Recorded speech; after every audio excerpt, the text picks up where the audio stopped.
Bapak-bapak dan ibu-ibu yang saya hormati, kita bersyukur siang hari ini menjelang sore kita masih tetap bersemangat.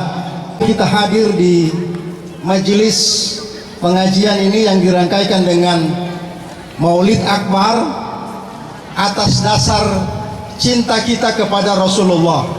Kalau bukan karena cinta Rasulullah, kita tidak akan capek-capek bikin olah soji seperti ini. Ini bagian dari kecintaan kita kepada Rasulullah. Kita bergembira dengan kedatangan Maulid, kedatangan bulan Rabiul Awal sebagai bulan kelahiran Rasulullah. Makanya kendati kita harus urun rembuk keluarkan uang demi kecintaan kita kepada Rasulullah. Kalau cinta sejati ada ciri-cirinya. Ciri-cirinya dia selalu melekat di hati. Ya, itulah cinta sejati. Artinya kita selalu menyebut-nyebutnya, kita selalu mengingat-ingatnya.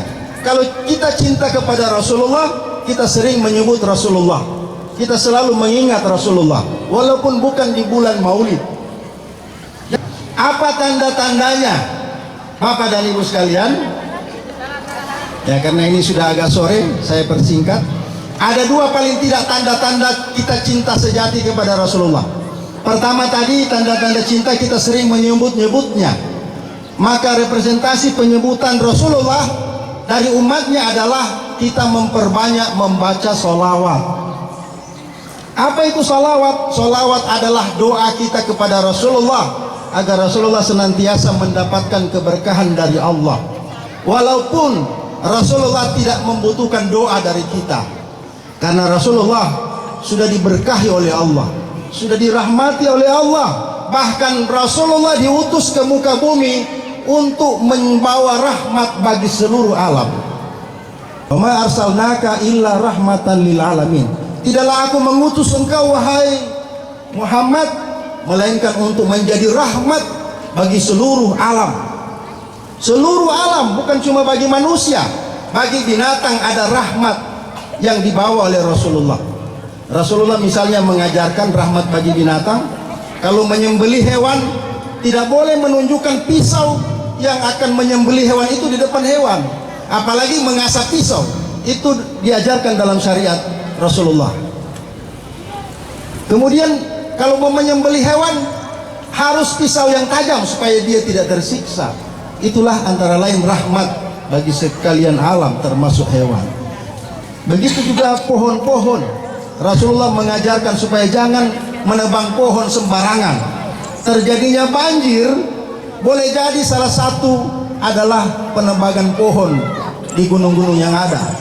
Bapak dan Ibu sekalian yang saya hormati, jadi perbanyak salawat kepada Rasulullah. Sekali lagi saya katakan bahwa Nabi tidak butuh salawat kita. Kita yang membutuhkan salawat itu, karena Nabi mengatakan, man shalla alayya salatan sallallahu alaihi biha asyran. Siapa yang bersalawat kepada aku satu kali, mengucapkan Allahumma sholli ala sayyidina Muhammad, maka Allah akan memberi dia rahmat 10 kali. Yang kedua, bukti cinta kita kepada Rasulullah bukan hanya di bibir, tapi dibuktikan dengan perilaku kita yang mencontoh kepada Rasulullah. Rasulullah pernah mengatakan begini, man ahya sunnati faqad ahabbani, man ahabbani kana ma'i fil jannah. Siapa yang menghidupkan sunnahku, melaksanakan sunnah-sunnahku, maka itulah orang yang sesungguhnya mencintaiku. Jadi kriteria orang yang mencintai Nabi adalah orang-orang yang menjalankan sunnah Rasulullah, menjalankan apa yang dicontohkan oleh Rasulullah. Dan ketika kita menjalankan sunnah Rasulullah, maka kita akan bersama Rasulullah di surga. Amin ya rabbal alamin. Bukti bahwa kita cinta kepada Rasulullah, perbanyak salawat. Yang kedua, mari kita mengikuti perilaku-perilaku Nabi.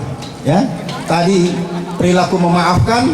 Mari mulai hari ini, ketika kita akan tidur, semua yang menyakiti kita mari kita maafkan, ya, supaya kita menjadi ahli surga.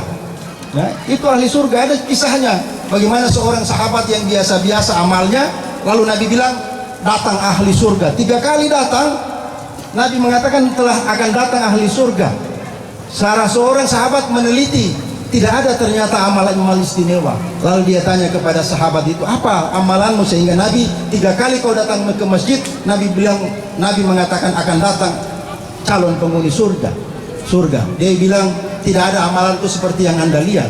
Yang saya amalkan adalah sebelum saya tidur pada malam hari, seluruhnya saya maafkan. Orang-orang yang menyakiti saya, orang-orang yang membuat hati saya terluka, semuanya saya maafkan sehingga saya tidur dalam kondisi hati yang tenang.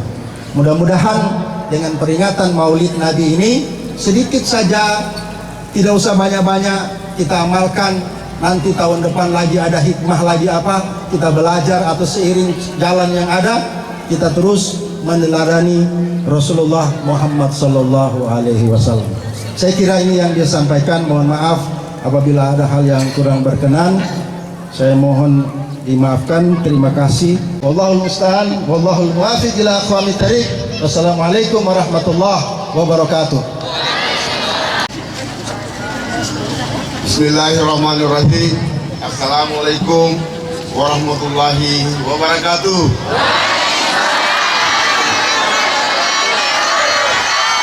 Pemimpin itu tidak boleh kita cengeng, tidak bisa lemah, harus punya semangat, punya kekuatan, supaya ya, karena memang kita sudah tahu bahwa pemerintah itu tempatnya adalah selalu dimaki-maki.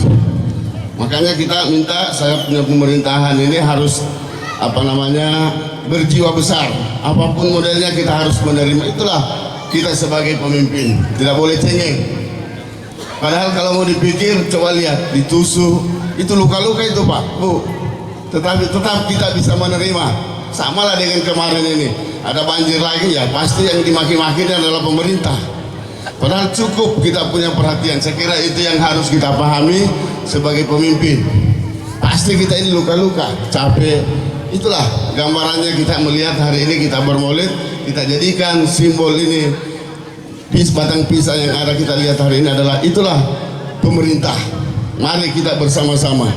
Jadi memang punya arti. Sama dengan kalau kita bicara hari ini soal Balasoji. Balasoji ini punya arti sebenarnya. Itu simbolnya itu adalah membangun kebersamaan. Simbol itu adalah membangun kebersamaan.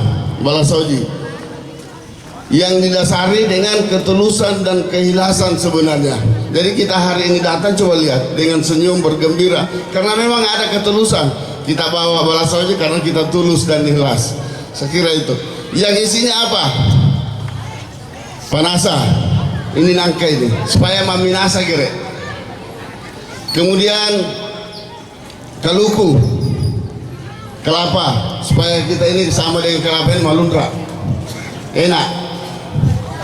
Kemudian tebu supaya manis, kayu manis.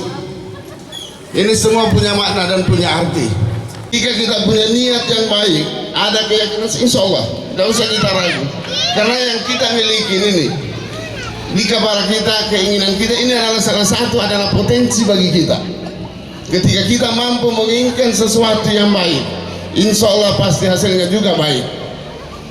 Saya yakin Bu. Tapi kapan kita punya pikiran yang selalu sifatnya negatif, ada kebencian kepada pemimpin kita, yakin pasti kita tidak dirahmati oleh Allah Subhanahu wa Ta'ala. Jadi itu yang selalu harus menjadi pemikiran kita, sehingga toli-toli ini akan menjadi lebih baik. Jadi didukung program-program pemerintah, mulai dari pemerintahan daerah, kemudian camat dan kepala-kepala desa yang ada di kita.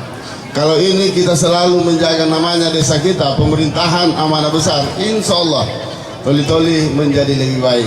Kemarin saya sudah rapat dengan kepala-kepala desa yang banyak saya lebih sampaikan, karena memang pemerintahan kita ini janganlah pemerintahan yang belah bambu. Jangan, pemerintahan kita ini jangan namanya pemerintahan bambu. Artinya satu diinjak, satu diangkat, tidak boleh. Selamanya kita harus bagaimana mencari solusi. Kita carikan solusi supaya kedua belah pihak ini akan bisa menyelesaikan dengan menerima putusan-putusan kita. Itu yang harus dipikir, karena memang pemerintah ini agak berbeda dengan polisi, berbeda dengan jaksa. Dia lebih profesional melihat undang-undang. Kalau pemerintah ini adalah bagaimana kita bisa menyelesaikan persoalan-persoalan masyarakat, sehingga itu yang harus selalu kita pikirkan, dan insya Allah akan bisa menyelesaikan masalah-masalah.